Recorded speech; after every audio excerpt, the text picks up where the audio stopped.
እርሱ 15 ጽላት አውጥተው ለሙስሊም ጠንቋይ የሸጡ ሰው ነዎት።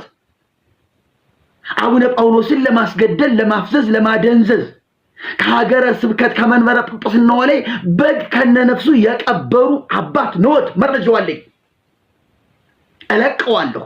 ስማ፣ የቤተ ክርስቲያኒቱን ውርደትና ገመና እለቀዋለሁ።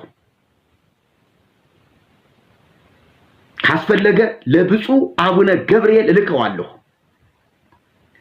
እንዲህ አይነት የተዋረዱ ሰዎች ናቸው መናፍቅ የሚሉት።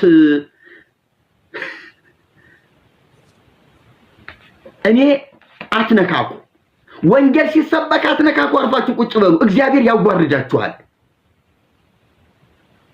15 ጽላት እርሱ ለምንድን ነው የሸጡ? ስለ ሙስሊም እንዲጫወትበት አይደል?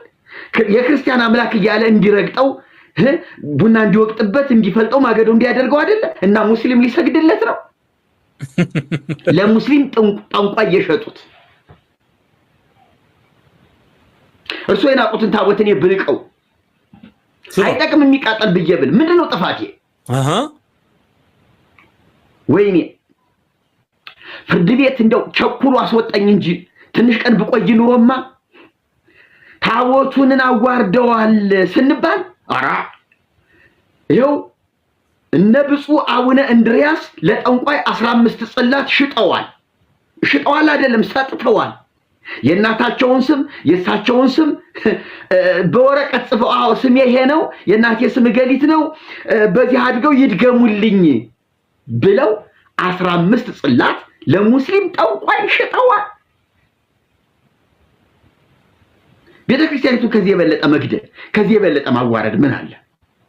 እና እኒህ ናቸው እንዴ የቤተክርስቲያን ተቆርቋሪ ሆነው ቤዛዊተ ዓለም አትባልም የሚለው ህገ ወጥ ስብከት ነው። ጊዜን ተጠቅመው ማለት ምን ለማለት ተፈልጎ ነው?